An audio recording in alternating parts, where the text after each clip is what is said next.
5, 4, 3, 2, 1, 0.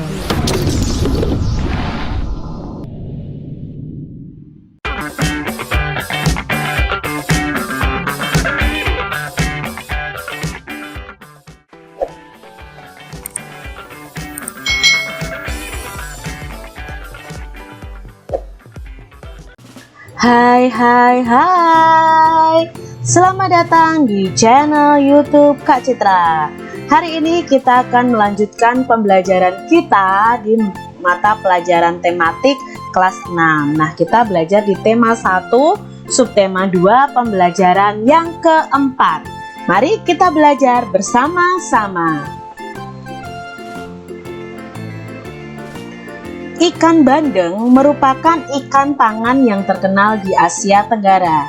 Ikan ini banyak dikenal orang sebagai ikan air tawar.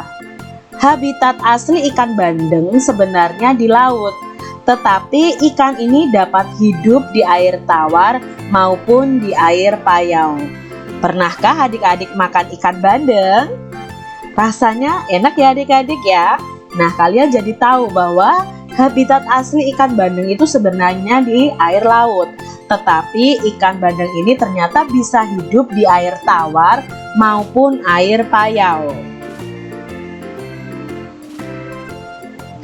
Ikan bandeng asap merupakan salah satu oleh-oleh yang dapat ditemui di daerah Sidoarjo, Jawa Timur.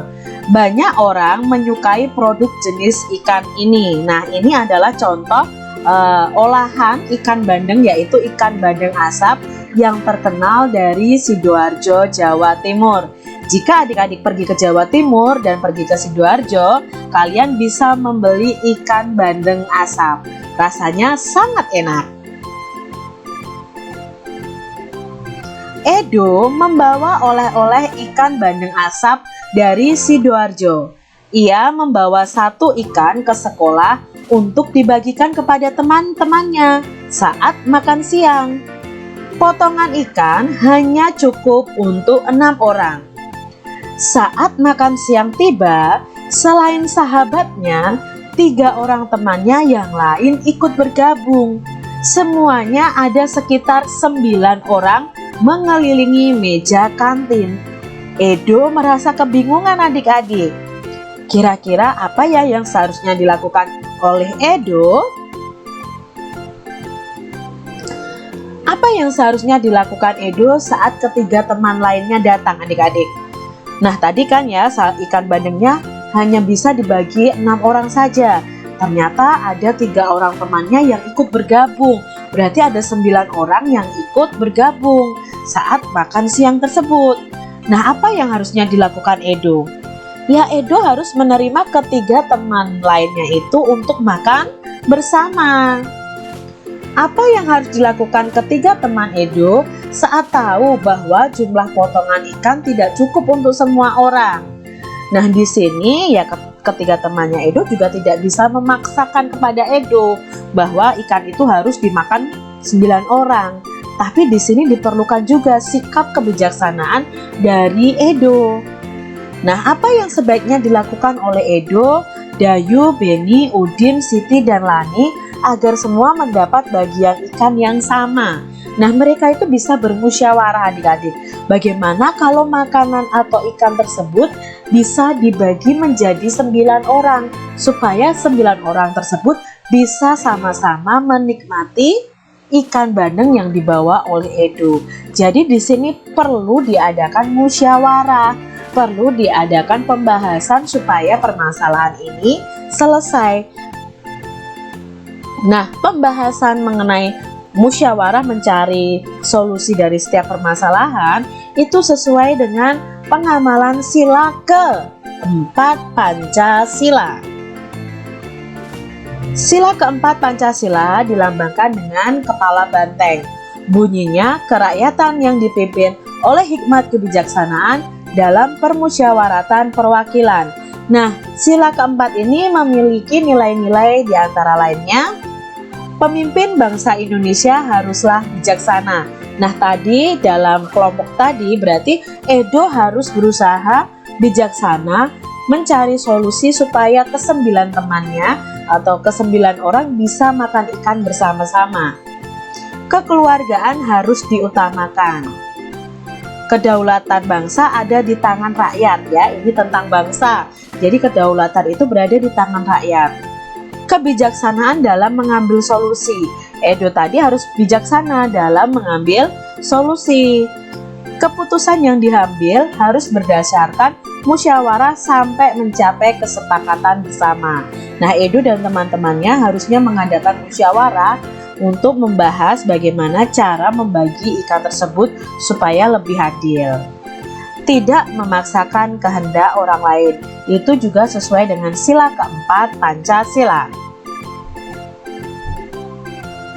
Simaklah bacaan di bawah ini, lalu kalian tulis ide pokok dan kesimpulan dari masing-masing paragraf. Bacaannya berjudul bunglon. Adik-adik pernah melihat bunglon? Ya, yuk kita baca. Apa informasi yang bisa kita dapat dari bacaan ini? Bunglon adalah hewan reptil sejenis kadal kecil yang biasa hidup di pohon. Tampilannya mirip hewan purba. Bunglon jantan biasanya mempunyai tanduk, sirip, dan gelambir leher. Bunglon memiliki kemampuan untuk mengubah warna kulitnya. Bunglon tidak bisa berubah kulit ke semua warna, hanya ke warna-warna tertentu saja. Nah, bunglon ini adik-adik adalah hewan mimikri. Apa itu hewan mimikri? Hewan mimikri itu hewan yang bisa mengubah warna kulitnya sesuai dengan warna yang ada di lingkungannya. Misalnya kalau bunglon ini hinggap di daun, maka tubuhnya akan berubah menjadi warna hijau. Jika misalnya hinggap di batang pohon yang berwarna coklat, ya dia akan berubah menjadi coklat. Gunanya apa? Nah, gunanya di sini dia merubah warna kulitnya itu untuk mengelabuhi musuhnya atau mempertahankan diri dari musuhnya atau dari pemangsanya. Itu informasi tentang bunglon.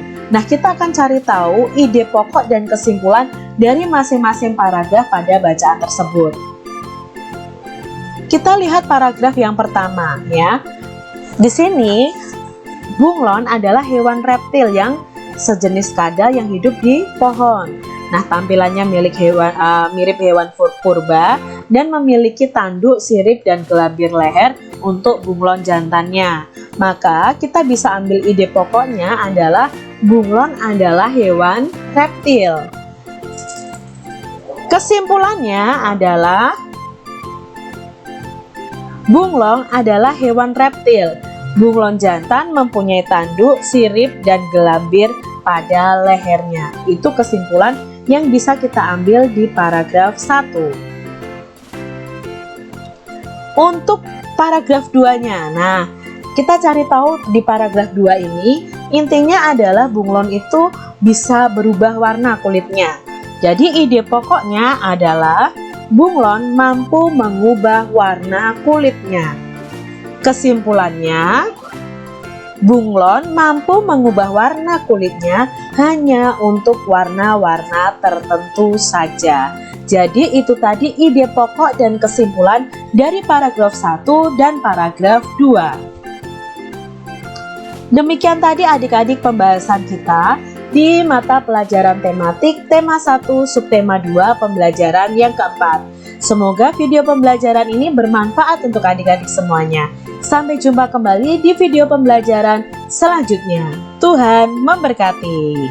Jangan lupa tekan tombol subscribe, lalu tekan loncengnya, tekan juga tombol like, lalu share ke media sosial kalian.